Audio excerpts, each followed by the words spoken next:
Mumpung ini mau menghadapi sasi Rajab, ketepatan di bulan Rajab itu peristiwa Isra Mi'raj, monggo sak mampune jenengan lampai. Enggak bisa siang, yus malam. Jangan sampai tidak. Enggak bisa malam, yo siang. Ngoten mawon. Gusti Allah tidak mewajibkan harus siang, harus malam. Wis sak mampu jenengan. Dengan posisi apapun silahkan. Enggak bisa duduk karena kita memang habis kecelakaan atau enggak bisa bangun, dengan berbaring bisa. Bismillahirrahmanirrahim. Para pemirsa yang dirahmati Allah, pada perjumpaan kita kali ini kami akan menyajikan kajian dari Kiai Haji Mukhlason Rosyid. Marilah kita simak bersama-sama. Yang dipanggil oleh Allah untuk menghadap dan menerima wahyu.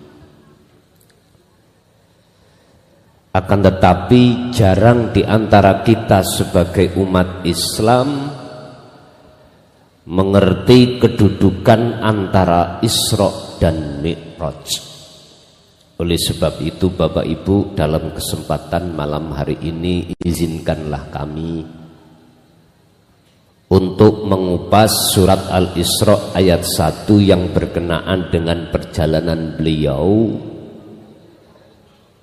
yang disebut Isra dan Mi'raj. Secara garis besar di dalam ayat itu adalah menekankan kita sebagai umatnya untuk lekas sisa umur hidup kita di dunia ini lekas menghadap dan bertemu Allah. Bapak Ibu hadirin rahimakumullah. Mengapa harus dikatakan Isra dan Mi'raj? Ini ada dua kata sebagai penyempurnaan. Kita sebagai umat Islam khususnya tentang ubudiyah, hubungan jenengan kali kula baik terhadap manusia, lebih-lebih terhadap Allah. Bapak Ibu, kebenaran yang tidak bisa dibantah bahwasanya manusia itu tidak hanya terdiri dari unsur jasmani, akan tetapi juga unsur rohani. Kebenaran ini tidak bisa dibantah. Bapak Ibu, dalam hal perjalanan beliau Rasulullah ketika Isra dan Mi'raj, yang umum kita pahami dan kita terimai adalah menghasilkan atau membawa oleh-oleh sholat 5 waktu. Apakah begitu pemahamannya? Bapak Ibu, saya bertanya terhadap saudara saya yang ada di Pekalongan ketika Rasulullah menghadap kepada Allah melalui perjalanan Isra Mi'raj ini, apakah beliau masih hidup atau sudah wafat? Hidup nggih? Hidup. Kalau toh Rasulullah ketika menghadap kepada Allah dalam kondisi masih di dunia, itu artinya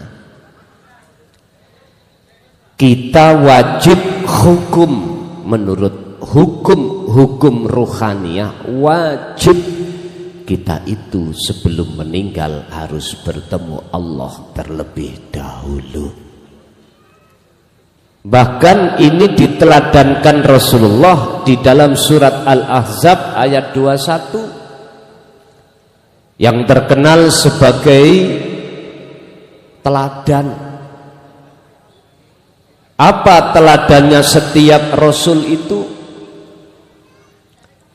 Laqad kana lakum fi rasulillahi uswatun hasanah. Berupa apa uswatun hasanahnya?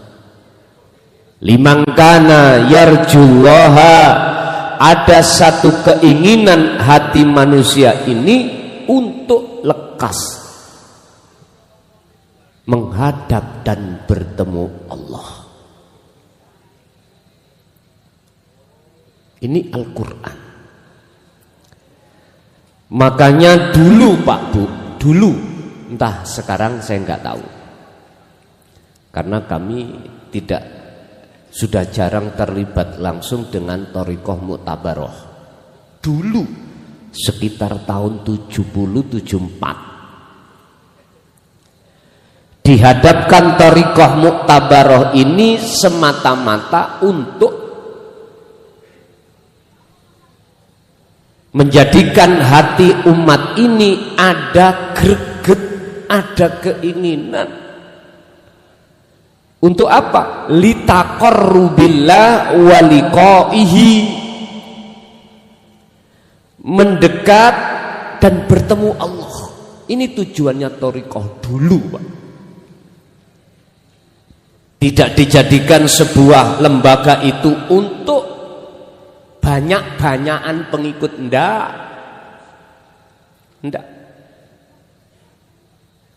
Tidak dijadikan untuk ajang politik juga tidak. Hanya satu, khittah, dan tujuannya hanya satu, litaqarrubillah wa liqaihi. Shallu ala Nabi Muhammad.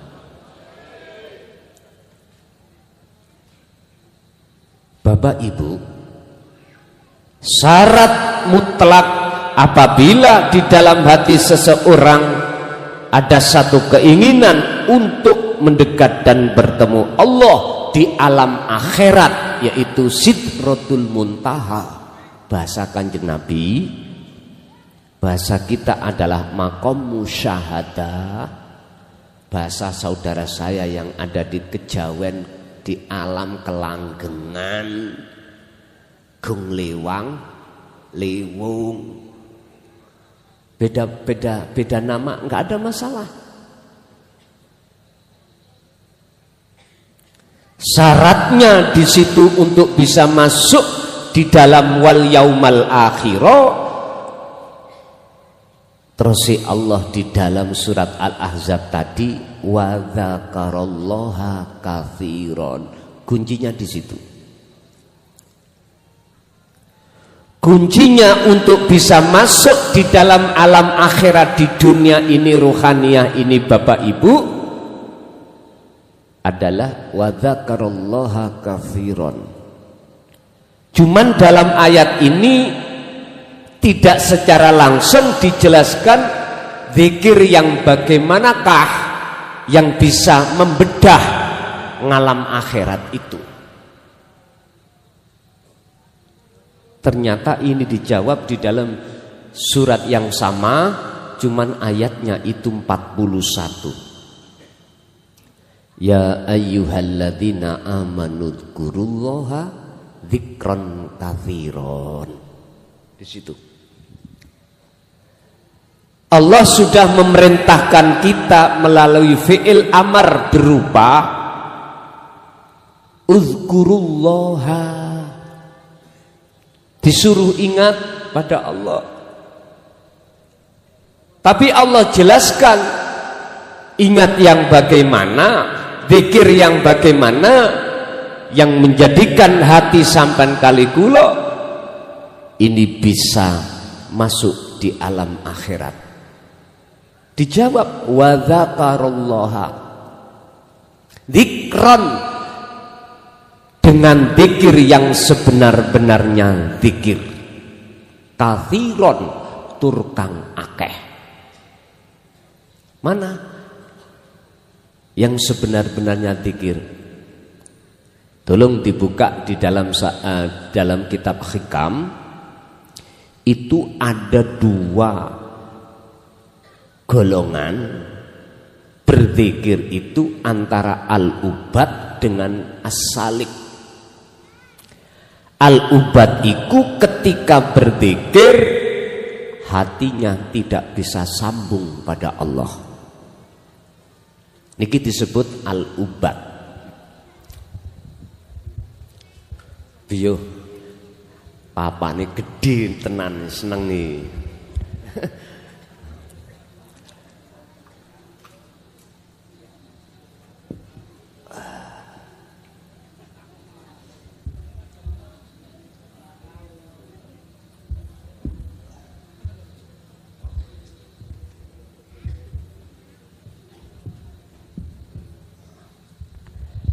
Ini Bu, perbedaan antara al-ubad dan as-salik. Kalau al-ubad lesannya berzikir Allah, hatinya berzikir Allah, tapi hatinya, jiwanya tidak bisa sambung terhadap sing dizikiri. Niki disebut al-ubad. Sehingga sampai kapanpun Allah itu terasa jauh. Beda dengan as-salik. As-salik adalah orang yang hatinya sudah ada keinginan untuk mendekat dan bertemu Allah. Al-ubad belum. Ayo kita dulu sebelum buka Allah tentang tauhid, mohon maaf, jenengan sholat pingin ketemu Allah, boten enten.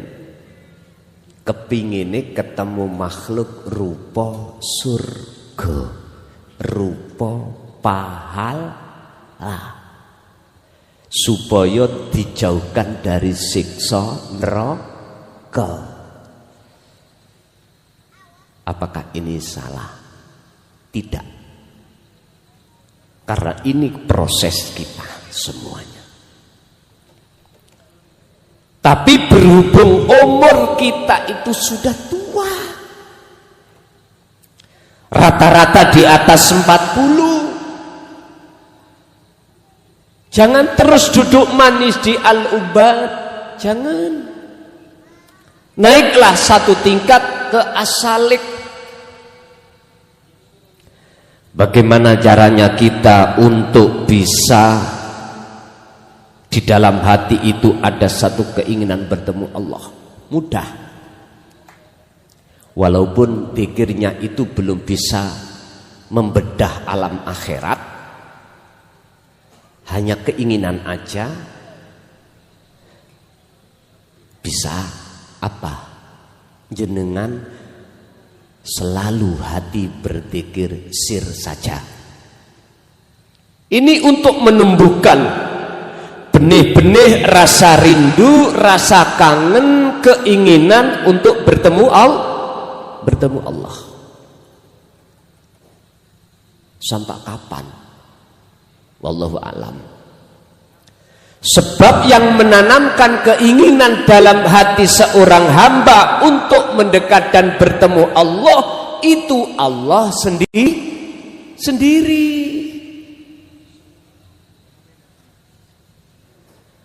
Cuman asbabun nuzulnya Allah menghendaki hati seorang hamba untuk ada keinginan rasa kangen mendekat dan bertemu Allah, itu secara konteks keilmuan, karena hati kita selalu berzikir sir. Ajenge nyapa hati tetap Allah, Allah, Allah. Hati. Ketika kondisi jasad sampai repot urusan dunia atau tidak, hati terus berupaya untuk berzikir tersebut. Wadhkur isma rabbika bukratan wa asila. Ini hujjah dalile ning surat Al-Insan 25. Kanjeng Nabi langsung niki. Kalau sudah ada satu keinginan untuk mendekat dan bertemu Allah, Bapak Ibu, inilah yang dimaksud surat Al-Ahzab 41 tadi. Kenalilah, bawalah zikir yang bisa menerobos alam akhirat ruhaniyah kita. Zikran katsiran, dengan sebenar-benarnya zikir. Mesti ini wonten dasar tauhid, Pak. Dasar tauhidnya itu adalah di dalam surat Al-Anbiya ayat 87 yang berbunyi la ilaha illa anta subhanaka inni kuntu minadz zalimin.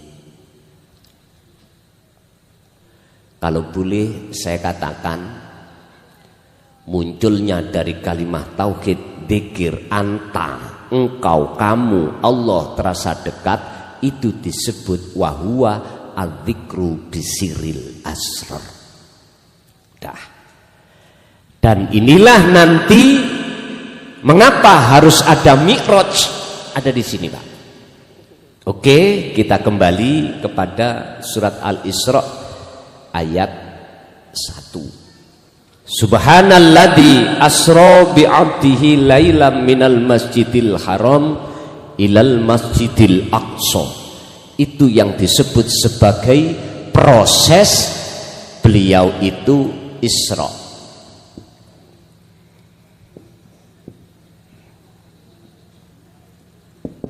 Apa Isra? Perjalanan beliau minal masjidil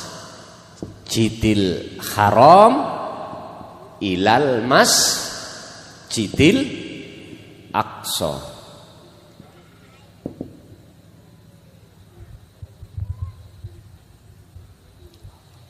Niki dari masjid ke masjid.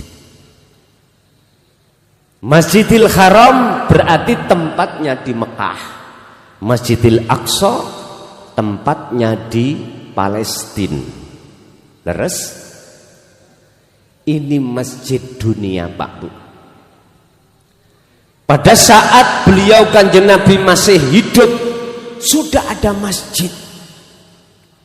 Kalau tanya terhadap jenengan menawi saged jawab. Mbok menawi sami kali jawaban kula.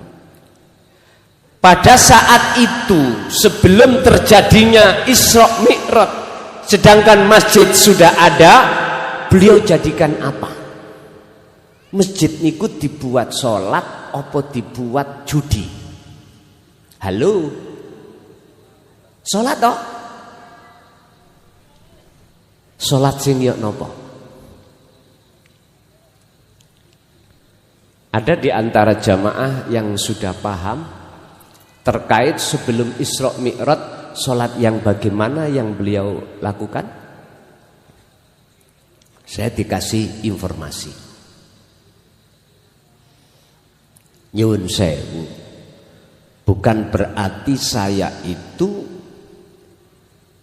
mendaulat hal yang sudah benar tadi gak benar, ndak. Saya coba untuk menyampaikan bahwasanya as-sholatul maktubah pada saat itu sudah ada. Mohon maaf, kan keterangan yang kita terima itu kan gini, sholat 5 waktu sak badane setelah Kanjeng Nabi niku Mi'raj. Lah ngoten nggih? Kula nggih ngoten kok, ngajine biyen nggih ngoten. Nggih. Tapi dalam benak hati saya bertanya, kalau sholat 5 waktu itu jatuhnya setelah Mi'raj, terus masjid saat itu digunakan apa? Tolong ada yang menjawab baik lewat WA, teman-teman di luar, monggo sebagai tambahan ilmu terhadap saya. Yang jelas ngene, Pak, yang jelas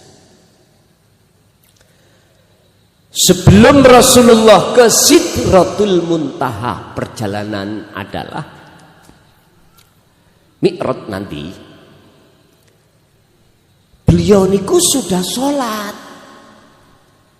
Dengan bukti apa? Masjid itu didirikan untuk sebagai fasilitas menyembah kepada Allah. Terus sholat Kanjeng Nabi bagaimana pada saat itu dengan para sahabat. Niki berbagai ulama khilaf. Oh, sholatnya ada yang mengatakan millata Ibrahim Hanifa, monggo. Tapi izinkanlah saya menuangkan bahwasannya hafidu ala sholawah sudah. As-sholawah ay al-maktubah, 5 waktu yang katanya. Lah terus mi'raj itu apa? Nah, kok pada saat sebelum Isra Mi'raj itu kalau sholat 5 waktu sudah ada, terus mi'raj bagaimana? Nah, niki mi'raj. Apa mi'raj? Adalah perjalanan Rasulullah minal Masjidil Aqsa ila damel shot apa sin, mohon petunjuk. Shot, mohon petunjuk. Mereka ikro radi ngeblank niki.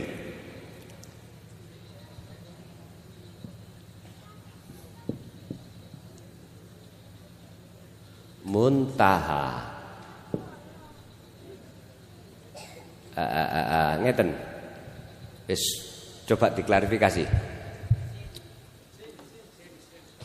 Sin ya.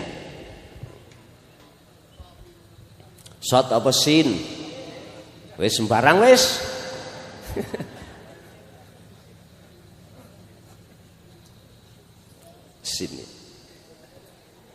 Sin wis kula manut ae wong Pekalongan. Sidratul Muntaha. Ane piye? Inilah Pak, perjalanan beliau tinggalkan alam dunia menuju alam akhirat. Apa Sidratul Muntaha itu? Sidrah adalah kesadaran dalam hati sampeyan, muntaha kang notok. Pundi kesadaran yang notok. Ini ada kaitannya dengan kalimah dzikron katsiron tadi. Sebenar-benarnya zikir ternyata kalau kita ambil dari sejarah saelingku shot sih ya mbuh sih wis saenake lah ngoten. Saelingku lho ya wis bah wis gak ngreken wong nami ae kok. Dadi lakno syariat ya wis Bapak. Inilah Pak ada kaitannya dengan dzikron katsiron.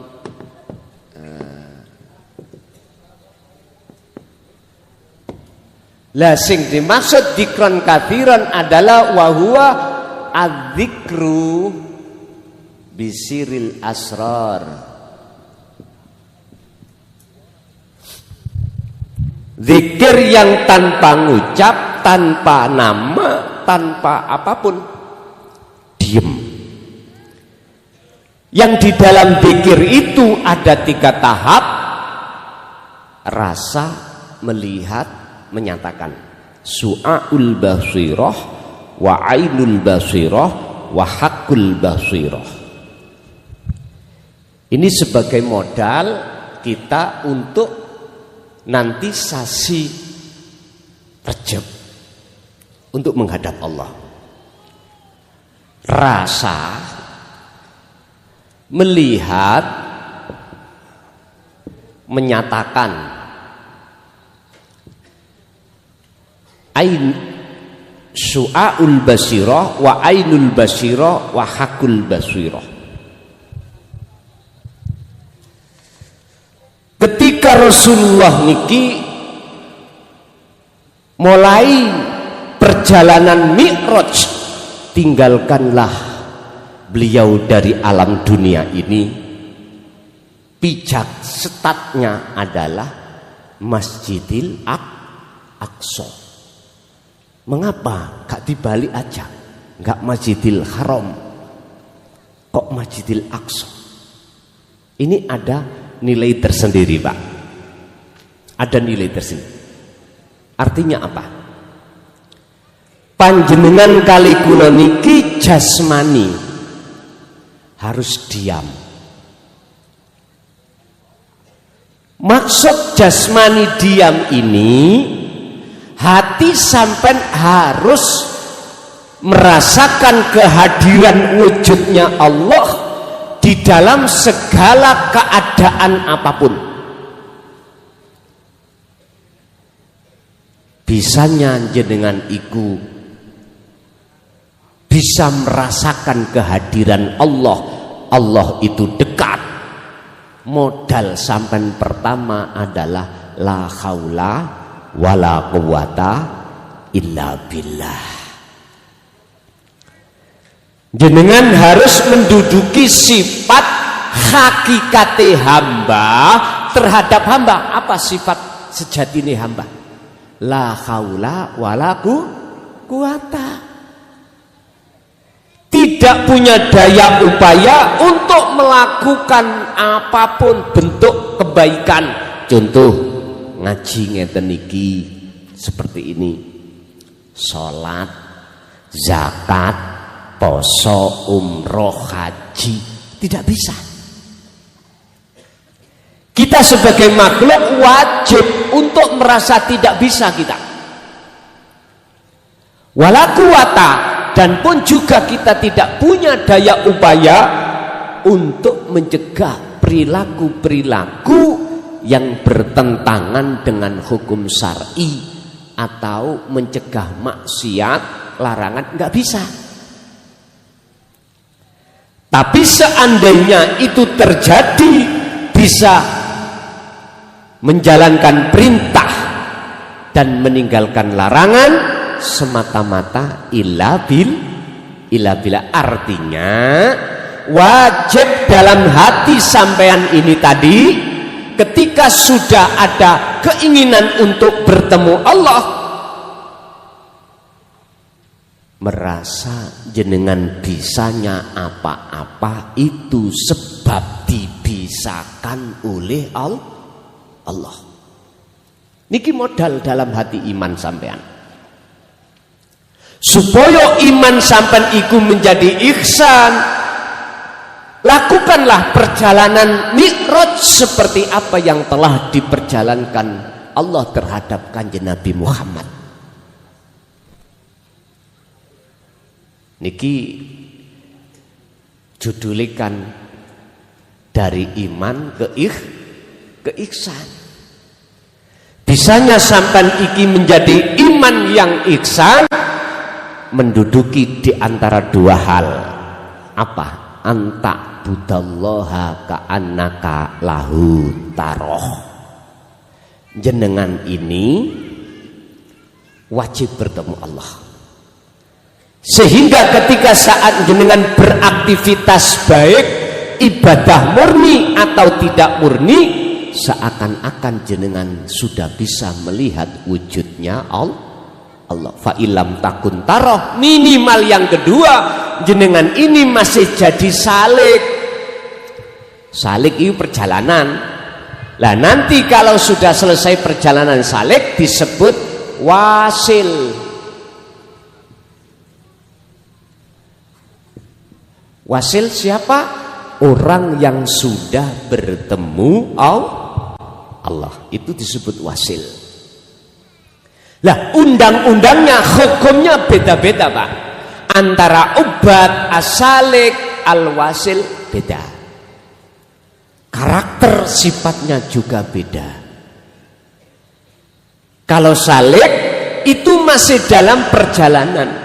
Istilah Kanjeng Nabi masih perjalanan Mi'raj, belum sampai Sidratul Muntaha. Bapak Ibu hadirin rahimakumullah, Rasulullah mengalami ketika Mi'raj belum Sidratul Muntaha, ngalami berbagai alam kasaf. Alam kasaf di mana Rasulullah itu diperlihatkan Allah tentang alam surga, alam neraka, alam malakut, alam jabarut, alam lahut, macam-macam. Yang kesemuanya ini masih kategori makhluk. Bapak Ibu, inilah proses perjalanan Mi'raj Kanjeng Nabi, masih disebut sebagai as-salik. Salik kita diupayakan sampai kali kula ketika aktivitas apapun, baik ibadah murni atau tidak murni, tetap sandanglah yang namanya dzikron kathiron niki Bapak Ibu niki. Sejatine dzikir apa? Sirul asrar. Tanamkan, asahlah dzikir rasa di dalam hati panjenengan untuk merasakan kehadiran wujudnya Allah, yaitu hidup sebagai sang pelaku, sebagai isim fa'il, sehingga jenengan kali kula saged gerak, napas bisa keluar masuk, cara salat bisa berdiri, rukuk, sujud, duduk. Terserah jenengan lewat yang mana. Lewat ibadah murni silahkan, lewat ibadah yang tidak murni ghairu mahdhah silahkan. Semuanya itu jalan yang Allah berikan terhadap kita. Ingat Pak, jenengan apabila ingin lekas ke Sidratul Muntaha Mustawa, iki bahasa Rasul, bahasa kita adalah makom musyahadah, bertemu Allah. Sampeyan lihat sejarah Kanjeng Nabi, kan tulisannya kan gini, Subhanalladzi asra bi'abdihi.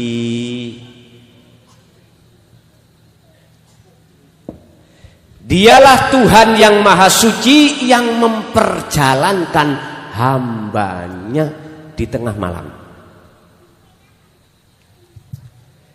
Setingkat Rasulullah ini, setingkat Nabi dan Rasul, yang hamba yang terdekat, yang termulia di mata Allah, ini aja gak merasa kalau dirinya bisa berjalan sendiri. Ini bukti dialah Tuhan yang maha suci yang memperjalankan hambanya. Artinya apa Pak? Tolong, ketika jenengan khalwat, ketika jenengan dzikir dzikran katsiran, tolong jangan merasa kalau jenengan yang bisa dzikir. Tolong jangan merasa kalau kita yang melakukan perjalanan. Jangan. Hilangkan itu. Lepaskan. Sebab jikalau ini masih mengganjel di dalam hati kita, sampai kapanpun inilah Pak yang menunda kita tidak bisa sampai pada Allah. Karena masih ada pengakuan. Kuncinya ada di sini. Makanya jenengan harus ditarik ke rasa itu. Apa maksudnya? Supaya jenengan bisa melepas keakuan diri. Hukum fana bagi seorang yang di dalam makom muqarrabah, makom yang dekat pada Allah, si salik, hukum fana niku wajib. Hukum fana niku hukum di mana dalam keimanan sampean kali kula dalam hati ini sudah melepaskan diri kita sebagai makhluk yang bisa ini bisa itu. Itulah yang namanya fana, ini wajib terjadi. Istilah bahasa akal, masjid itu hukumnya sah dibuat sholat manakala masjidnya suci. Tatkala masjidnya masih najis, wajib untuk disucikan. Jadi hati kita itu Pak telah terkotori, ternajisi 3 hal. Ini dalam surah, kalau nggak salah, Ali Imran. Tolong diingatkan. Wa zuyyina lin-nasi hubbus syahawah. Dalam hati kita itu Pak telah terkotori oleh namanya hubbus syahawah. Di dalam hubbus syahawah itu ada 3 poin.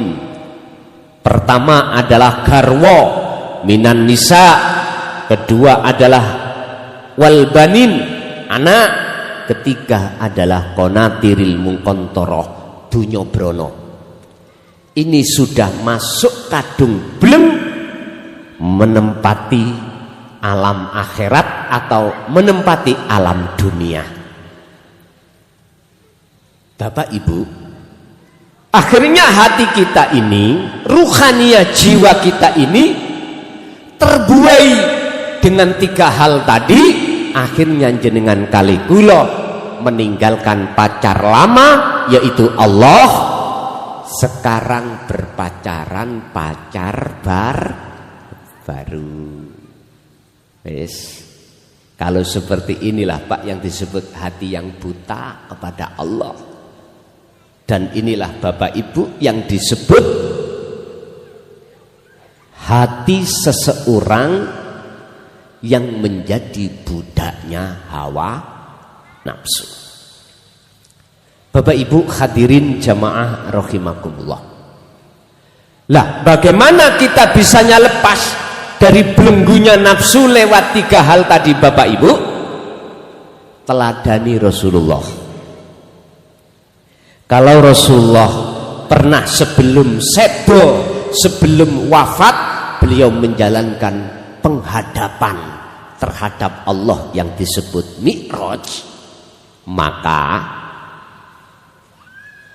jenengan kali kula wajib untuk melaksanakan kholwat atau uzlah atau meditasi atau pensucian diri, atau dalam kitab lain disebut tazkiyatan nafsi, bersuci diri dari perkara 3 hal tadi. Caranya udah dalam kondisi apapun, dzikir hati. Boleh dzikir ini dilakukan dengan keadaan berdiri ketika sholat, berdiri ketika jenengan zakat, berdiri ketika jenengan puasa, berdiri ketika jenengan haji umroh, berdiri ketika jenengan kerja, boleh. Qiyamau wa qu'udan, boleh dalam keadaan duduk apapun. Wa ala junubihim, boleh itu dilakukan dalam keadaan berbaring. Ini Allah cantumkan hujjah ini di dalam surah Ali Imran 191.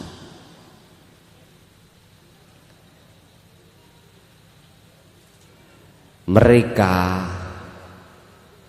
berzikir selalu baik dalam keadaan, orang yang beriman maksudnya, dalam keadaan berdiri atau duduk ataupun berbaring. Inilah Pak cara untuk meninggalkan jenengan kali kula makom iman menuju makom ihsan. Inilah Pak cara si saleh ketika perjalanan untuk bisa sampai menjadi wasil bertemu Allah.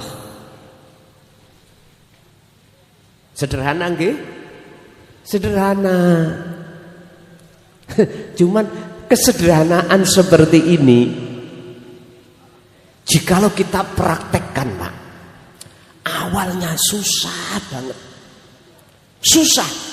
Mengapa demikian?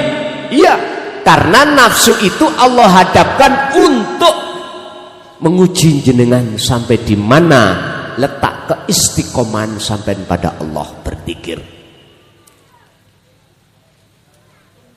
Cari Bang Haji, Pak, Bang Haji Roma Irama nih dulu. Perjuangan itu penuh dengan doa. Jadi perjuangan itu jangan dianggap nggak ada rintangan, wajib menurut saya.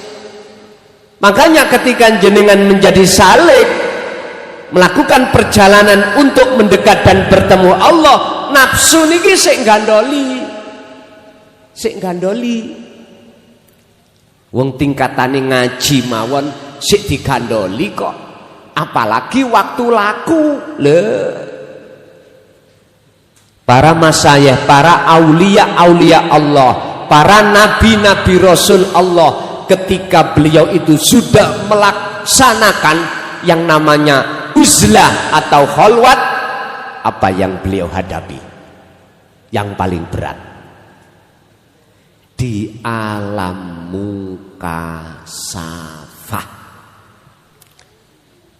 Contoh Kanjeng Nabi, si Salik ketika suluk niki yang beliau hadapi yang terberat adalah masuk dalam satu alam namanya alam mukasafah.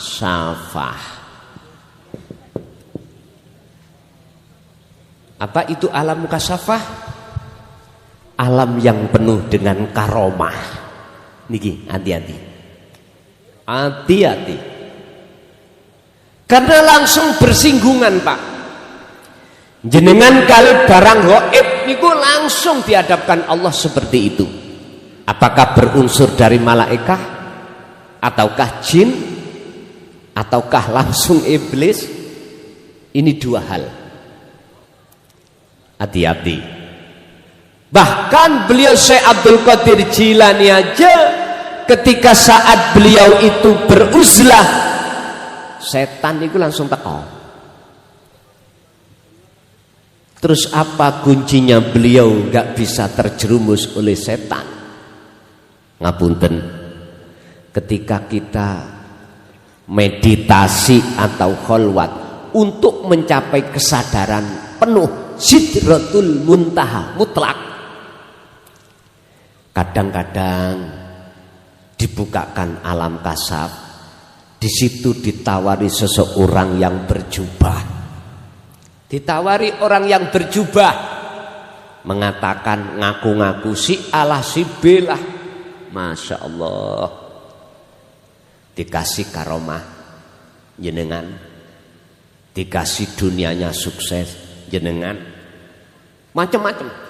Kanjeng Nabi nih Pak ya, sebelum sampai Sidratul Muntaha, sejarahnya itu beliau itu ditampakkan alam, mohon maaf, alam surga, alam neraka, alamul arwah, ketemu para nabi-nabi atau rasul terdahulu. Semuanya ini makhluk. Dan itu satu sejarah yang tidak bisa kita lupakan karena tertuang di dalam Al-Quran sejarah itu. Jenengan kali kula dihadapkan apa yang ada di alam kasaf, kuncinya sampai kali kula bisanya lolos dari itu semuanya hanya satu, Bapak, pegang teguh, wa'tasimu bihablillahi jami'a wala tafarraqu. Taline Allah yaitu dzikir, sebetul-betulnya dzikir adalah dzikir sirul asrar niki. Nyun sewu, banyak yang membantah ketika saat berbicara saya tentang masalah dzikir sirul asrar. Ning Quran raono, dibantah. Ning kitab ora tau tumon, dibantah. Boten napa-napa. Umpama saya buka ning Quran, jenengan carilah kisah Nabi Yunus di dalam surah Al-Anbiya ayat 87 tadi. kalau tidak ada namanya dzikir sirul asrar. Bunyinya memang tidak wahwa adzikru bisiril asrar, tapi bunyinya tauhid, wadahnya adalah la ilaha illa anta. Kan ada 4, la ilaha illallah, la ilaha illa huwa, la ilaha illa anta, terakhir la ilaha illa ana. Niki Bapak Ibu hadirin rahimakumullah, ketika Rasulullah niki dijalankan Allah melewati kasaf sampai sab langit 7, nyun sewu, apa yang beliau bawa sehingga bisa sampai ke Sidratul Muntaha, sedangkan Jibril, buruknya malaikat muqarrabin mboten mampu. Rahasianya cuma satu, karena beliau dikasih Allah wasilah langsung pada Allah. Wasilah itu boleh dikatakan kabel, habel, atau jalan, thariqah. Sebab malaikat Jibril dawuh ngeten, Muhammad, kamu harus baca at-tahiyatul mubarakatus sholawatut thayyibatulillah, penghormatan maksudnya. Sebab jikalau kau tidak membaca ini, kau akan hancur dimakan beribu-ribu cahaya. Itu maksudnya bagaimana? Nyun sewu Pak, kalau boleh saya membuka hal ini, itulah yang kusebut wasilah di dalam surah Al-Maidah ayat 35. Wabtahu, hei hambaku kabeh iki, ilaihi, supaya kamu itu bisa mendekat dan bertemu Allah, raihlah, dapatkanlah yang namanya al-wasilata, tali wasilah. Wajib sampai kali gula ngagem wasilah. Lah wasilah yang kumaksud ini adalah hubungan hati sampai langsung terhadap wujuding Allah, yaitu zikir sirul asrar. Niki Pak wasilahnya. Sebab kalau sudah ada di situ rasa pangrasa ning dodo sampai kali gula, yang asalnya itu makhluknya yang melakukan, merasa dan mengimani, niki lepas. Akhirnya apa?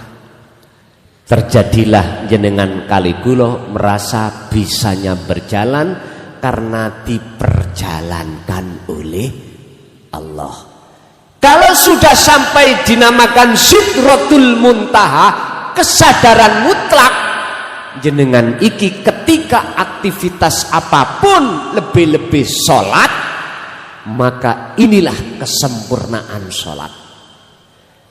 Sidroh sadar, hati sampai sadar, kalau bukan aku makhluk iki yang bisa sholat, bukan, tapi sinten, mohon maaf, muncul rasa ning dodo sampai adalah menyatakan innani anallah. Setelah melihat ini, ainul basirah bertemu tadi.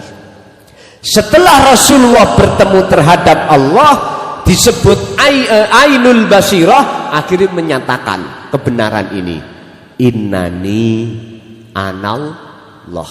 Jadi yang dimaksud bertemu iku, mohon maaf Bapak Ibu, bukan hamba isok ketemu Allah, bukan. Bukan ada dua unsur, bukan. Mohon ini digarisbawahi. Yang disebut liqa illah, bertemu Allah, itu bukan ruh iki bisa ketemu Allah dadi siji, loro dadi siji, bukan. Apa Pak? La ibsorun wa mubsorun wa basarun.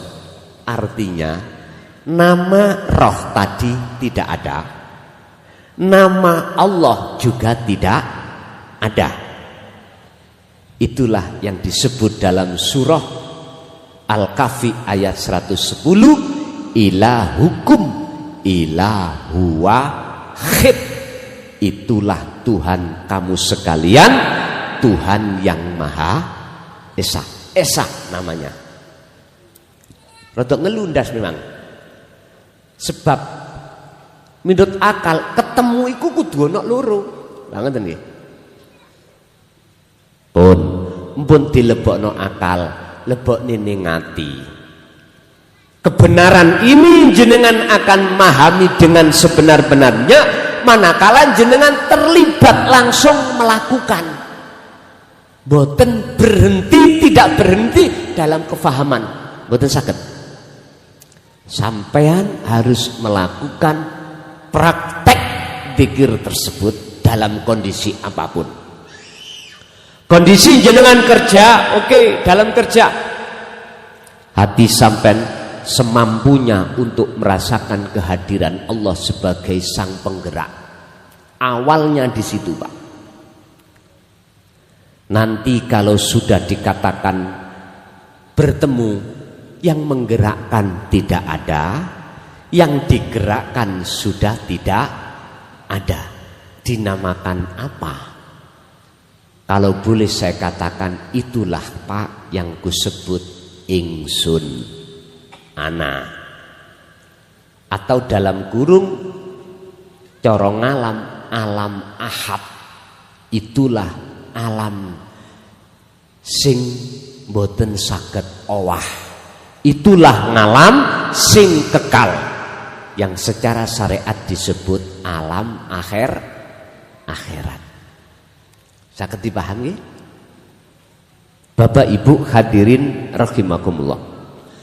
Jadi maksudnya mi'raj adalah menyempurnakan sholat.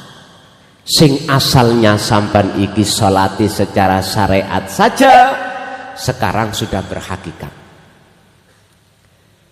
Tanda-tandanya bagaimana? Kalau jenengan sholatnya itu sempurna, wassolatil wusta, sholat hakikat iki sudah jenengan sandang. Ngerti disandang, Pak? Di bawah.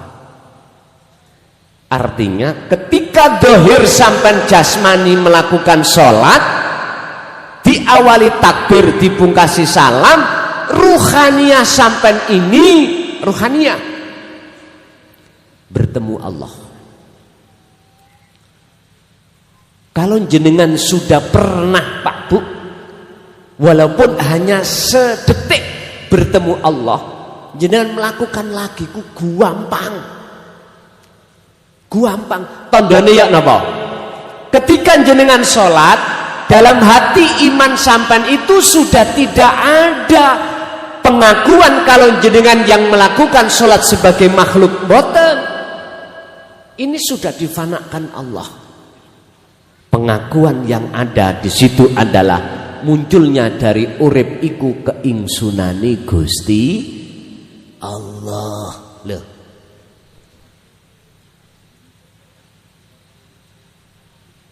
Sangat sederhana dan mudah bagi panjenengan yang pernah mengalami. Sadar kalau bukan jenengan yang melakukan sholat, berarti ini adalah sidratul muntaha. Ini loh maksudnya. Sebetulnya itu sholat 5 waktu miturut kacamata hakikat sebelum beliau itu Isra sudah ada, dengan bukti berdirinya masjid di dunia ini. Ini ngalam dunia niki. Lah supaya sempurna sholat sampean, Rasulullah itu diwajibkan untuk mi'raj, jenengan diwajibkan untuk ruhaniyah ini berzikir.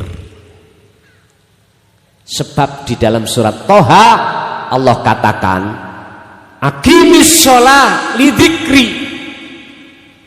Boleh saya artikan ayat ini? Jangan pernah kamu sholat jikalau hatimu mengingat selain aku, karena itu belum juga saya katakan sholat. Yang dikatakan sholat adalah ketika jenengan ngenggoni fi'il amar, perintah, aqimis sholah, menegakkan sholah, lidzikri, semata-mata hanya untuk mengingat ingsun. Ini Pak, paham? Bapak Ibu hadirin rahimakumullah. Terus bagaimana caranya di dalam hati sampean kali kula niki imane jadi ihsan? Kata Rasul, ihsan itu sudah ketemu Allah. Minimal jenengan masih menjadi salik tadi, minimal merasa semua makhluk yang ada di dunia, baik ma fis samawati wa ma fil ardi, geraknya itu sebab digerakkan Allah. Minimal ada di situ ihsan itu. Tapi kan masih ada dua Pak ini. Ada yang menggerakkan, ada yang digerakkan. Ini wis lumayan disebut salik. Lah salik ya juga begitu. Jangan kau berhenti terus di situ. Naiklah yang namanya wasil, bertemu Allah. Bagaimana hati sampai muncul bukan aku kita sebagai makhluk, tapi muncul akunya Allah. Jawabannya cuma sederhana. Pun wadifahkan, dawamkan, istiqomahkan, biasakan hati berzikir rasa. Wis titik. Sebab kelawan zikir rasa itulah sebagai awal perjalanan jenengan kali kula mi'raj ini untuk ke pintu kedua adalah ainul basirah, bertemu Allah. Kalau sudah bertemu Allah, mesti akan dengan sendirinya otomatis akan menyatakan aku Allah ning jero dodo, di dalam hati. Ya sudah, ini nggak bisa direkayasa Pak, akan muncul sendiri. Bapak Ibu hadirin, inilah di antara beberapa sejarah tentang Isra dan Mi'raj yang sering kita dengarkan, cuman saja tidak dikupas dari sisi hakikatnya. Kebanyakan itu hanya sisi syariatnya saja. Akhirnya maksudnya Mi'raj sholat 5 waktu, Isra 5 waktu. Asalnya 50 menjadi 5. Gusti Allah kok ya di nyang-nyang ya. Ngapunten ingkang kathah. Sejarah kan wakilah langit entah. Ketika Rasulullah itu sudah siap menjalankan 50, turun salah satu Rasul Nabi dawuh nang Kanjeng Nabi Muhammad, rawuh nang Gusti Allah maneh lagi gak kuat umatmu iku sampai terjadi 5 waktu, tapi fadilahnya sama dengan 50 waktu. Nyun sewu Pak, nek miturut kacamata hakikat, kalau kita hanya duduk al-ubad pertama niki lho nggih, al-ubad niki ahli ibadah hanya secara fisik saja, ruhaniyah kita tidak kepada Allah, melawakrak untuk dindi. Mohon maaf ya, estu nyun sewu, kalau saya hubungkan dengan salah satu makalah Syekh Ibnu Athaillah yang mengatakan husnul a'malu nataiju husnil ahwal min qalbin zahidin, niku ketolak ngapunten. Atau al-a'malu suwarun qaimatun wa arwahuha wujudu siril ikhlas fiha. Tolong dibuka. Artinya gini Pak, setiap amaliyah ibadah sholat iku laksana patung, sing patung niku ora ana faedahe apabila tidak dikasih roh. Patung nih lho Pak, Mojokerto wonten kecamatan yang terkenal, Kecamatan Trowulan. Tempatnya kumpulan pemahat-pemahat patung di situ. Jadi ada keahlian khusus Pak. bikin wajah sampean oke. Sampean nang Mojokerto ya, ke Kecamatan Trowulan, wis sampean njaluka didamelaken dibikinkan patung persis koyok sampean. Mboten foto, mboten. Nek foto ngeten wis lumrah. Patung dipahat sana ahlinya. Apa sing pingin sing model ya apa? Saged mereka. Loh, ini patung ora bisa manfaati, Pak. Karena enggak punya roh. Amalia sholat sampean kali kula di mata Allah tak ternilai jikalau amalia ini enggak dikasih roh. Apa rohnya sholat? Apa rohnya sholawat? Apa rohnya istighfar? Apa ruhnya syukur? Apa ruhnya ibadah apapun? Wa arwahuha wujudu siril ikhlas fiha. Utawi piro-piro roe akmal iku rahasiane wujude ikhlas fiha ing dalem akmal.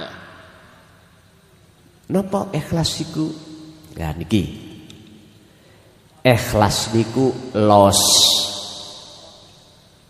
Sampeyan semerap, sampeyan tahu tukang parkir Pak. Sing duwe sepeda nitip nggih dijogo. Nanti yang memiliki sepeda ngambil. Mungkinkah Pak parkir gandoli? Boten mungkin. Los karena enggak merasa memiliki. Artinya apa Pak? Ketika sampai ibadah, wajib hati sampai ini enggak merasa yang melakukan. Terus yang melakukan sapa? Allah. Wes langsung ae. Wis biasa ae mawon kok. Bagi jenengan sik pemula mohon maaf. Mohon maaf memang ada pendidikan tersendiri. Nanti WA saya lah, nanti tak kasih dasar-dasar. Ada 16 bab yang harus dipelajari. Teng mriku. Ngeten wau nggih, langsung koyok dikaplok, Pak. Aduh, ngaji ambek peyan niku nambah bingung son. Boten, Pak. Wis satu saat nggih perlu saya nguncalno barang sing sampean niku menganggap aneh. Barang apa gak tau weruh rek ngeten. Padahal golekane barang niku wonten dasare laut yang disebut intan mutiara. Kula uncalno.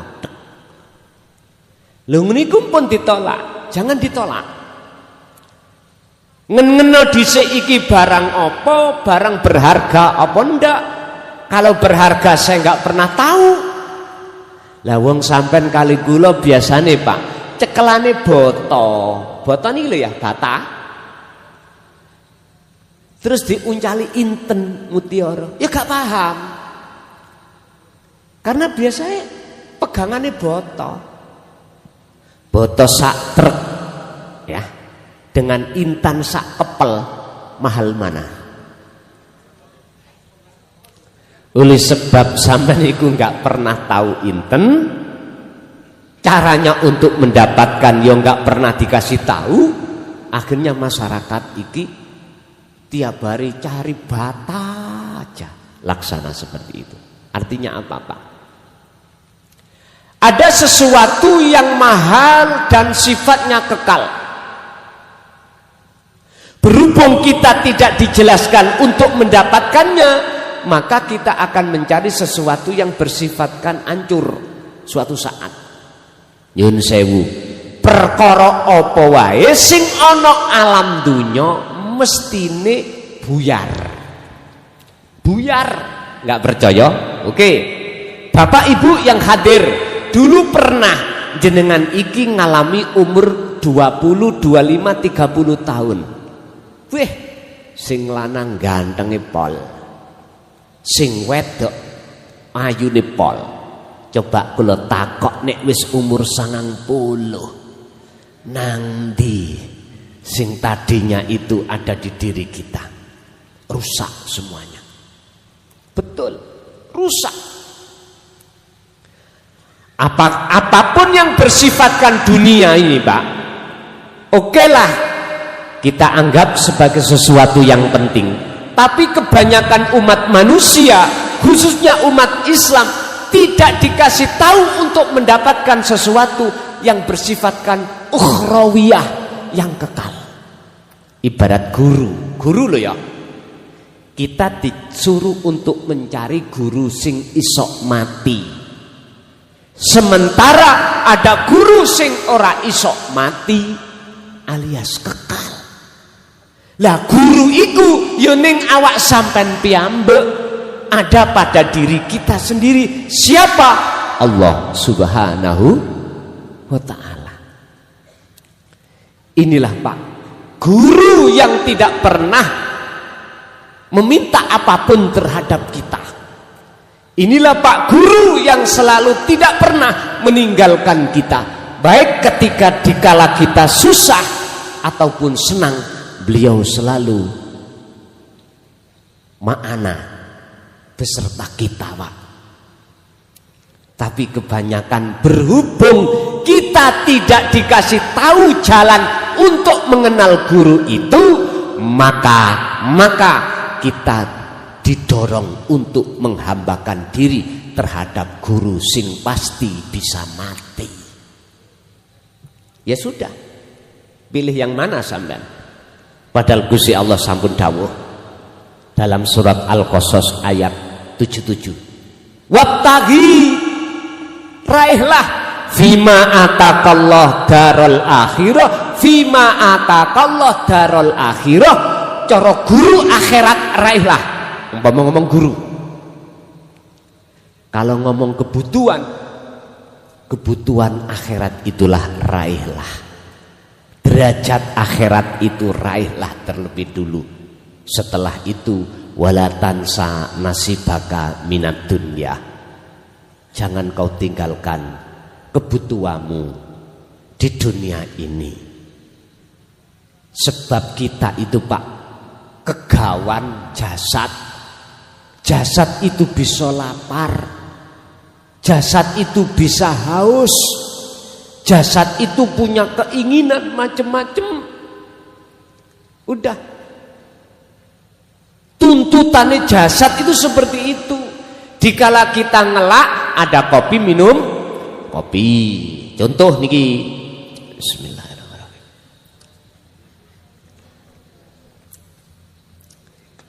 Jikalau kita habis minum kopi, jasad nuntut, son rokok ono. Mohon izin. Jadi betah-betah nih lho. Mboten apa nggih? Oke. Ning YouTube niku wonten Pak sing ngomentari teng ngene WA kula. Ngaji ambek rokokan. Gak duwe adab ngono. Kula terus tak jawab ngene, gak ngereken. Nek gak pengin ngaji, ora usah ngaji. Kula ngeten ta wis. Memang nggih Pak, di dalam adab syariat niku mboten angsal. Mboten angsal. Syariat lho ya. Jangankan merokok. Bisa sing pernah ning pondok utawa nduduk ngaji pondok, mboten angsal. Jangankan merokok, menjatuhkan pulpen ke bawah mboten angsal. Iku lak syariat. Nah niki ngajine hakikat kok. Jangan disamakan. Mboten napa-napa. Makane kula diseneni ning WA gemerawuduk ngoten niku. Kula jawab, gak urus.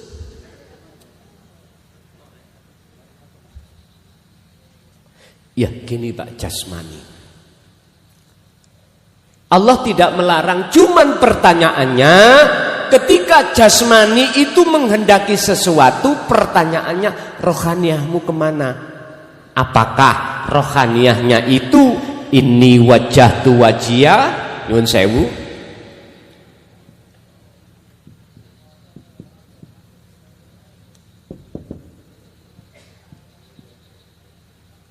ataukah ini wajahtu wajiyah, mboten wajiyah tapi lilladzi fatoros samawati wal sifate wajiyah, sifate Allah yang berupa samawat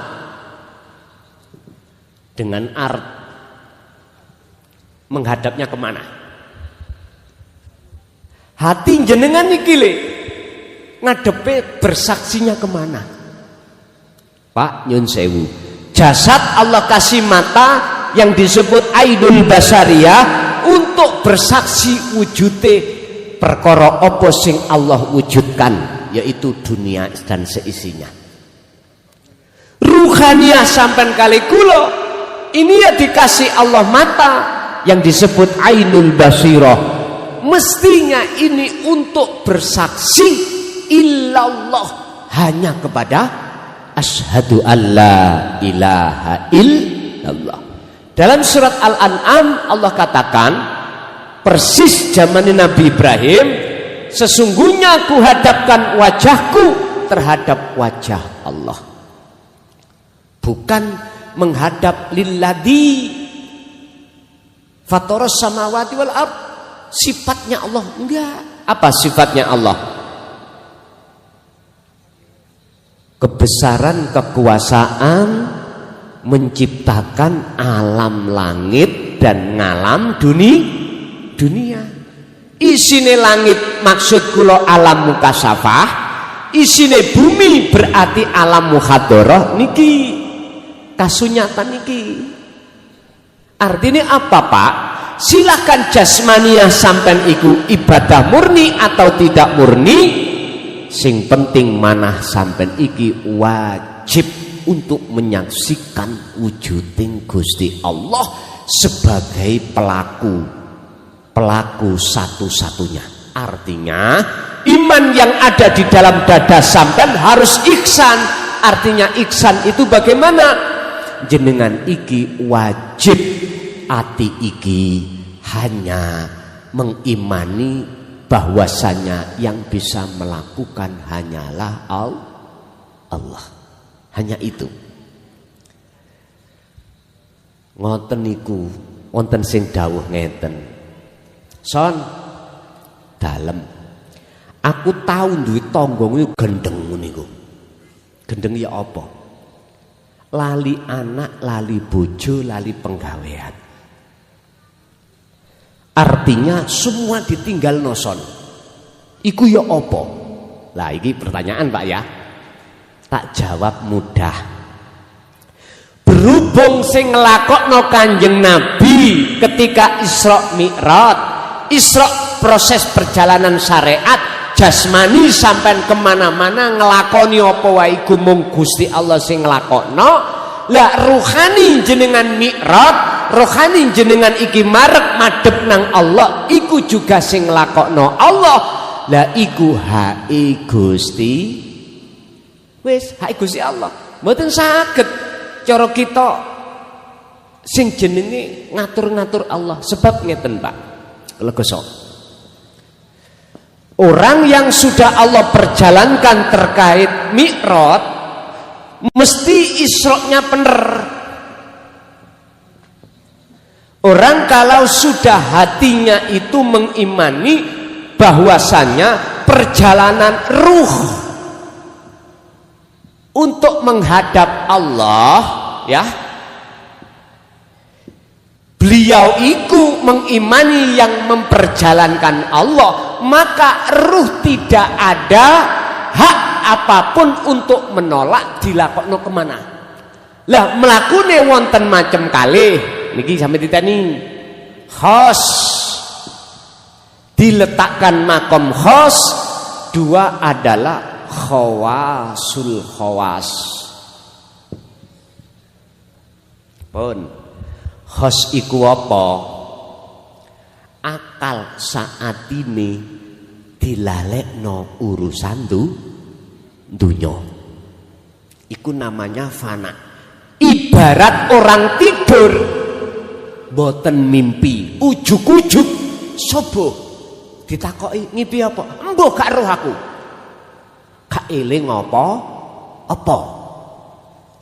Dirinya sudah tiada, artinya sudah fana, wis gak ngerti dirinya siapa, gak ngerti.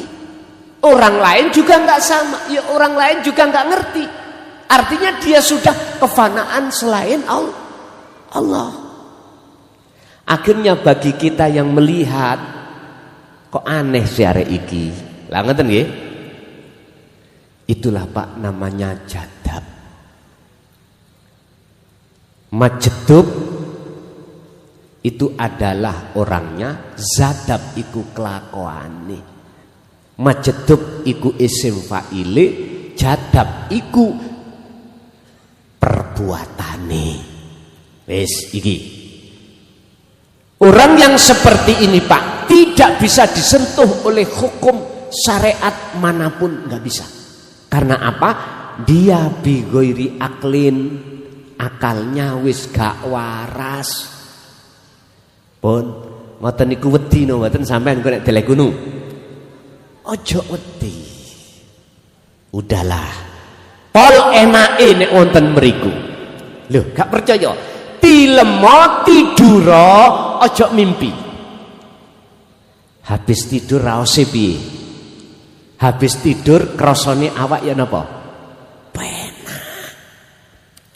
Daripada sampean mimpi diuber-uber asu. Keweden sampean. Iya Pak nek diuber-uber bidodari. Waduh, wis nguniku ngelelir disambung maneh.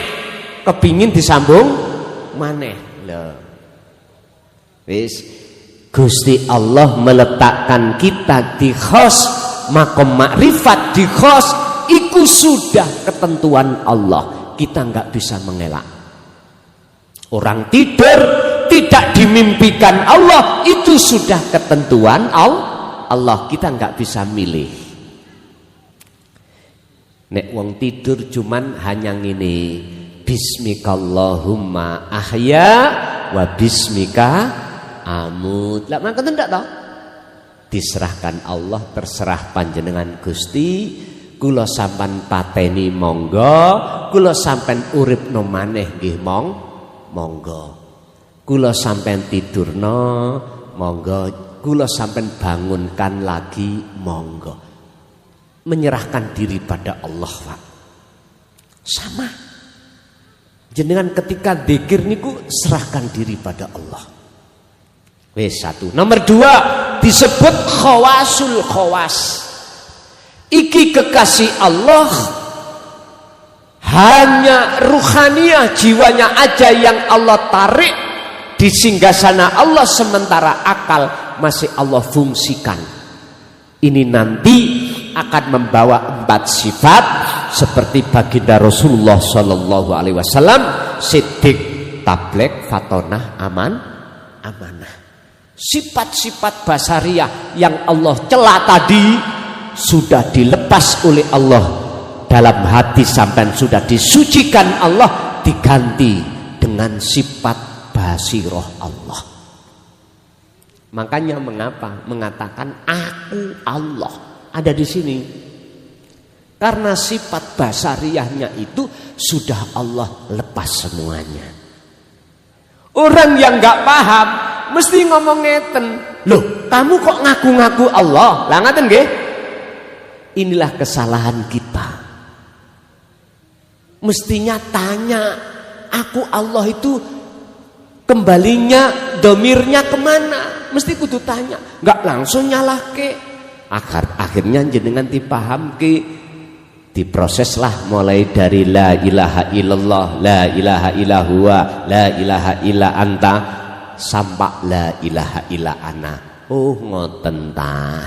Makane Pak, sejarah ning Indonesia yang ada berkenaan dengan Syekh Siti Jenar itu dikatakan sesat karena memang yang menyesatkan iku gak paham. Bisa logikane ngene, nyun sewu.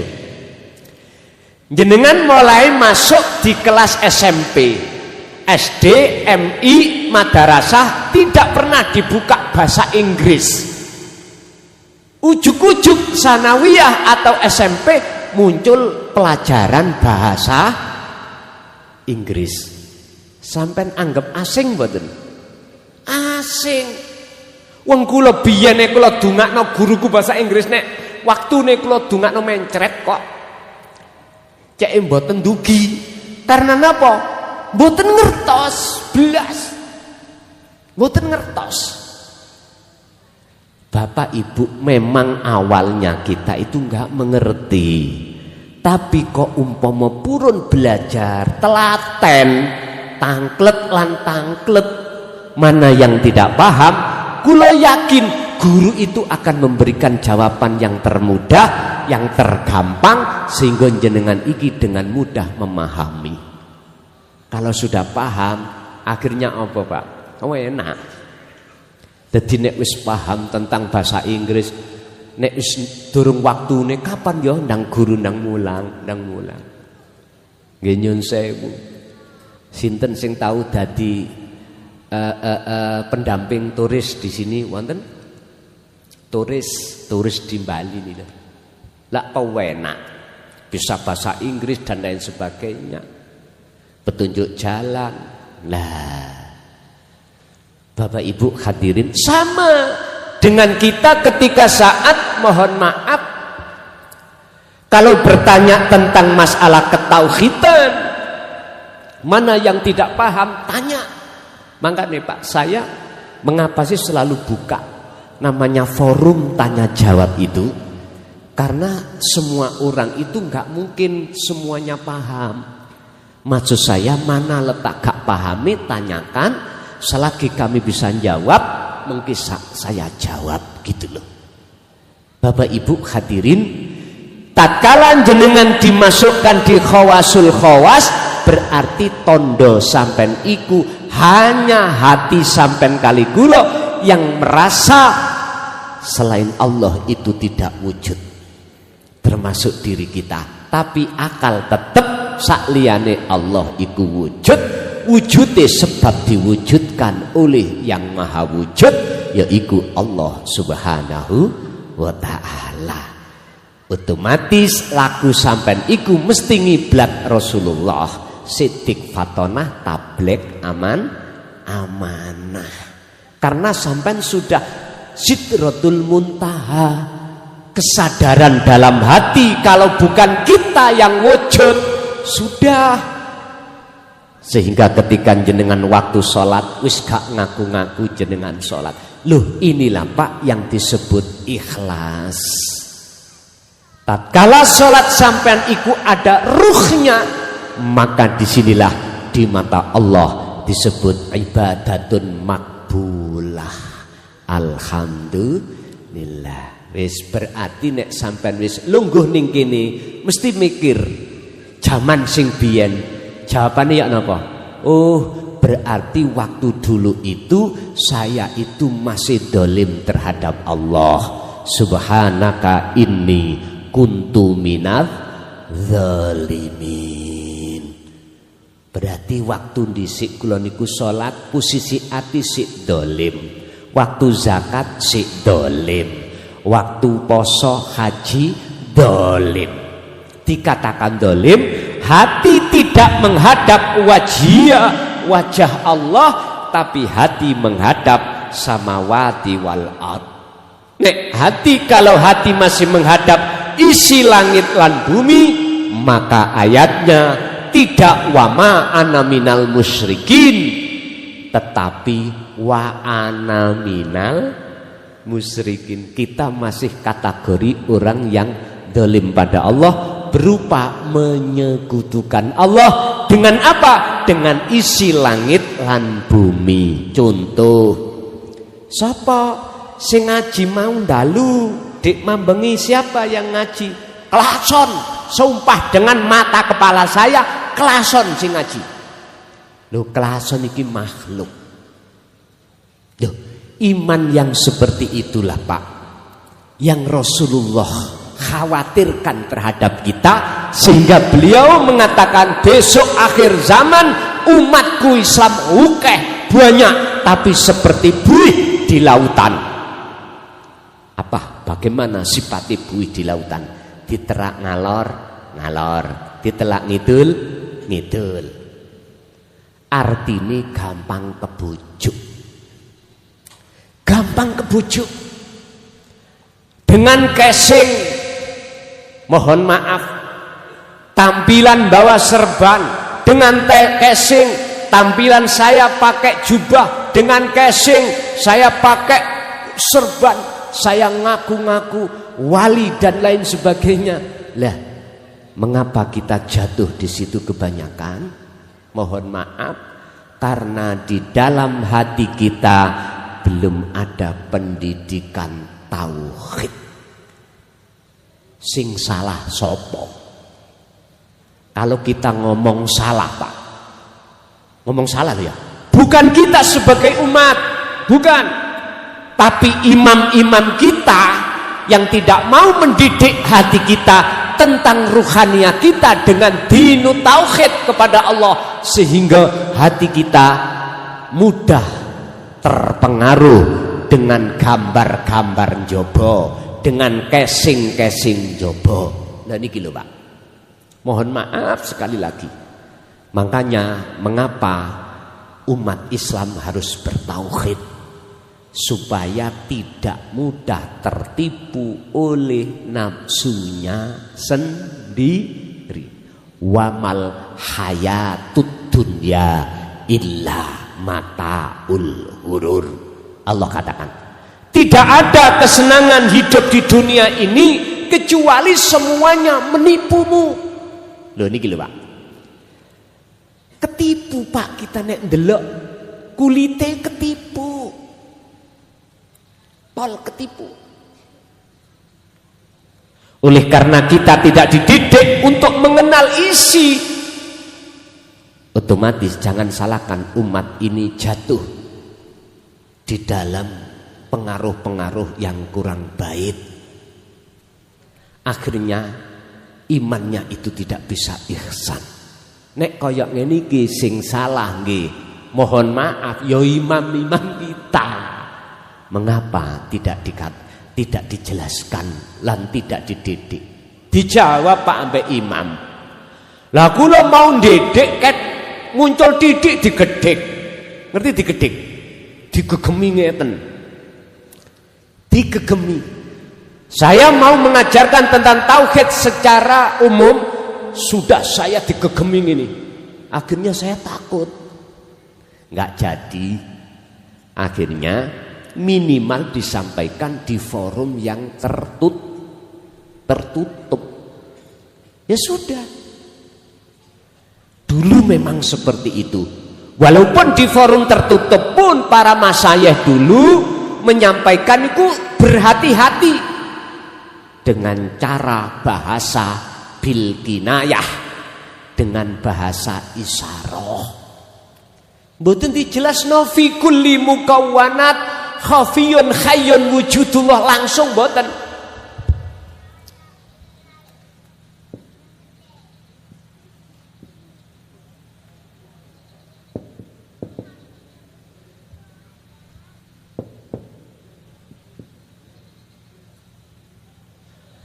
Iku ing dalam saben-saben makhluk khafiyun utawi ana sesuatu sing samar, ai khayyun tegese urip, ya, ai khayyun tegese urip, wa huwa sapa sing dimaksud urip, wa huwa wujudullah. Itulah wujudnya Allah. Mboten wani apa maneh sanjang iki lho, mboten wani, langsung digedhek. Padahal inilah yang menjadikan hati panjenengan tidak mudah kena pengaruhnya hawa nafsu. Hawa nafsu fi sudurin nas minal jinnati wan alladzi yuwaswisu fi sudurin nas. Nafsu itu membisikkan di dalam dada manusia, hati maksudnya, lewat mana? Minal jinnati wan nas, lewat jin dan manusia. Lewat manusia inilah berpenampilan koyok wali, ngaku-ngaku wali, duweni karomah, akhirnya jenengan iki ketipu. Ya sudah. Mohon maaf. Padahal tujuannya si Salik ketika suluk itu tidak mencari karomah. Apa? Liqa'illah, bertemu Allah. Makanya dalam kitab hikam disebut gak penting bagi si Salik ketika suluk tatkala ditawari di dalam alam mukasafah tentang karomah, gak penting. Si Salik yang terpenting adalah bisa sampai menuju alam musyahadah, bertemu Allah, itu yang terpenting. Oleh sebab itu ketika jenengan kali kula kok ya dihadang, diuji oleh Allah lewat alam kasaf, pesen kula setunggal. Faqadis tamsaka bil urwatil wuthqa lam fisomalaha. Al-Baqarah 256. Pegangan taline Allah iki. Pundi yang dimaksud tali Allah? Itulah Pak, zikir. Mana yang dimaksud zikir? Itulah sirul asrar. Dan pembagian sirul asrar harus sampai paham. Pertama adalah su'aul basirah, merasakan, mengimankan hati sampai tidak ada lain kecuali Allah satu-satunya pelaku sing gerakno sampeyan. Al-A'raf kalau nggak salah 96, kalau nggak salah. Wallahu khalaqakum wa ma ta'malun. Allah yang menciptakan kita semuanya. Wa ma ta'malun, apa gerak yang ada pada seluruh makhluk iku yang menggerakkan sumberi sangka Gusti Allah niki. Bapak Ibu geco ising rapat. Aku yakin ketika saat jenengan kali kula sudah memegang tentang sirul asrar niki, Gusti Allah pasti nyelametno sampean kali kula dari gangguane nafsu sing bisiki lewat menungso atau ditampilno lewat jin. Jin yang kumaksud di sini adalah alam keghaiban. Alam keghaiban. Bapak Ibu hadirin rahimakumullah. Untuk mencapai derajat yang termulia di mata Allah, ngingini kita itu mau menghadapi sasi Rejab, sasi di mana gunakanlah untuk jenengan muraqabah datang Allah, khalwat datang Allah. Yang terpenting yang sampean pegang adalah zikir. Zikir yang bisa membedah alam akhirat ini. Urusan jenengan lakoni, praktekkan di dalam ibadah murni, monggo. Di luar ibadah murni, ya monggo. Apa sebab Nabiullah, sebab Syekh Abdul Qadir Jailani bisa diselamatkan Allah oleh pengridune iblis sing ngaku-ngaku pangeran? Karena beliau itu memegang sirul asrar, sehingga ada karangan kitab oleh beliaunya yang berjudul Kitab Sirul Asrar. Ya di situ Pak. Sehingga beliau memberikan atau menulis kitab namanya Kitab Sirul Asrar. Apa Sirul Asrar? Sir itu rahasia, asrar di dalam beberapa rahasia. Berarti di dalam rahasia itu ada beberapa rahasia. Niki kalau tulisi.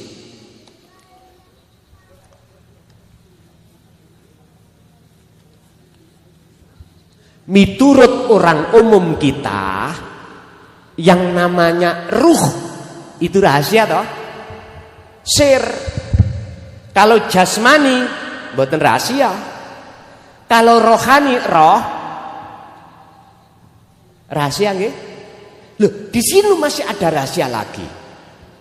Roh namanya rasa. Wong Jawa lho ya. Nanti tak arepno. Sak lebeti roh niku wonten rasa. Lho sanjroning rasa ada rahasia maneh. Cahaya. Lah sanjroning cahaya maneh terakhir niki adalah urip. Wis iki cara Jawane lewat ajaran sangkan paraning dumadi untuk bisa nyawiji menyang Gusti yang disebut manunggaling kawula Gusti. Supaya sampean iki bisa mengahadkan Allah lewat ahadiyah, wajib suluk. Ketika suluk ngeresapi ruh, sakjen ruh itu ada ihsan, yaitu imanul haq. Sakjroning imanul haq itu ada nur makrifat. Ketika nur makrifat sudah menyala di dalam hati sampean, yang nyata, yang wujud hanyalah Allah. Kul, katakan Muhammad, huwa utawi sing duwe jeneng Allah iku ahadun esa. Salah satu di antara Quran ya, ayat-ayat surat-surat yang ada di dalam Al-Quran 30 juz. Salah satu yang menyebut ahad itu adalah surat Al-Ikhlas. Mengapa harus Al-Ikhlas? Padahal di dalam surat Al-Ikhlas tidak ada, Pak, tulisan ikhlas sih nggak ada. Boten wonten tulisan ikhlas. Boten wonten. Ayo dikoreksi. Kul huwallahu ahad, Allahus somad, lam yalid walam yulad walam yakul lahu kufuwan ahad. Kok disebut ikhlas? Niki ada hubungannya dengan makalah Syekh Ibnu Athaillah yang tadi saya sebutkan. Al-a'malu suwarun qaimatun wa arwahuha wujudu siril ikhlas fiha. Amaliyah ibadah jikalau tidak didasari dengan ikhlas, rasa ikhlas di dalam hati, maka amaliyah itu zong, di mata Allah tidak ternilai. Karena hati kita masih karena selain Allah, masih menghadap terhadap selain Allah. Itulah persoalannya di situ. Kadang kita sholat ya karena memang kewajiban, karena memang supaya tidak dimasukkan neraka, supaya ganjarane tambah munda ukeh. Nek jamaah 17, nek munfaridan iku namung setunggal. Wis jamaah ae ben ukeh jamaah. Karena semuanya itu. Dan itu memang maklum kalau kita masih di posisi al-ubad. Cuman jangan begitu terus. Ngunu ya ngunu ning ojo ngunu. Naiklah satu tingkat disalik. Naiklah hisalik ke wasil. Iku lho Pak maksudnya di situ. Makanya kita kalau sudah mengerti tentang syariat dulu zaman kecil kita, mulai sekarang sampai sekarang, oke, kita thariqah. Sebetulnya sudah sejak kecil sudah berthariqah kita. Sholat ikut thariqah, ngaji ya thariqah. Hakikatnya sudah dibimbing tauhid. Sekarang tinggal nuju makrifate. Tujuan sampean sholat atau aktivitas njobone sholat sedaya iku hakikate tujuannya adalah menghadap bertemu Allah. Kuncinya zikir sudah saya kasihkan, sudah diberikan Allah, tinggal kita mau laksanakan apa ndak. Mumpung ini mau menghadapi sasi Rajab, ketepatan di bulan Rajab itu peristiwa Isra Mi'raj, monggo sak mampune jenengan lampai. Enggak bisa siang, yus malam. Jangan sampai tidak. Enggak bisa malam, yo siang. Ngoten mawon. Gusti Allah tidak mewajibkan harus siang, harus malam. Wis sak mampu jenengan. dengan posisi apapun silahkan, nggak bisa duduk karena kita memang habis kecelakaan atau nggak bisa bangun dengan berbaring, bisa. Ini loh Pak, perjalanan ruhania, meninggalkan alam dunia, naik ke sab langit 7, baru sampai ke Sidratul Muntaha. Meninggalkan alam muhadarah, melewati alam mukasyafah, menuju alam musyahadah, bertemu Allah. Urusan diketinggalake atau diperlihatkan alam kasaf atau tidak, itu bukan pembahasan, gak penting. Sing penting jenengan iki bisa langsung ditarik Allah di makom musyahadah. Bapak Ibu, itulah sekilas terkait bagaimana caranya meningkatkan iman kita menjadi ihsan. Inilah kuncinya tadi. Kita Islam sudah mulai kecil, iman juga ya. Pembuktian iman kita adalah meninggalkan semua larangan, menjalankan semua perintah, cuman saja sebatas jasmaniah. Nah sekarang rohaniah kita lakukan. Inilah Pak mi'raj sebetulnya, inilah Pak kita dari iman menuju ke ihsan. Kalau sudah seperti ini, maka ini yang dimaksud Rasulullah. Ada satu golongan, kalau nggak salah, apa jenis umatku yang imannya itu kuat. Ketika dia dihadapkan takdir sing nggak enak, tetap dia itu anteng atine, dihadapkan takdir yang enak, yang senang, hatinya pun tidak lalai dari Allah. Siapa dia? Jawabannya ada di surah Yunus ayat 62-63. Ala inna awliya Allah la khaufun alaihim walahum yahzanun alladzina amanu wa kanu yattaqun. Ini Pak, golongan iki mung setitik banget.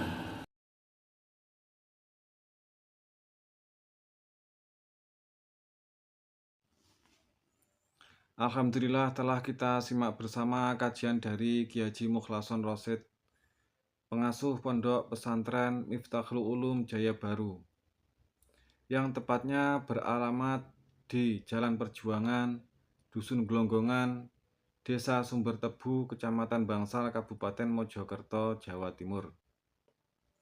Beliau adalah gambaran ulama muda yang mampu menjembatani nilai-nilai Islam tradisional dengan pendekatan modern.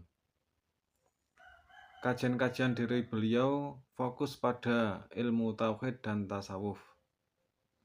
Semoga kajian-kajian dari beliau bisa memberi manfaat dan menambah keberkahan kepada kita semuanya di dunia dan akhirat. Amin amin ya rabbal alamin. Akhirul kalam. Wassalamualaikum warahmatullahi wabarakatuh.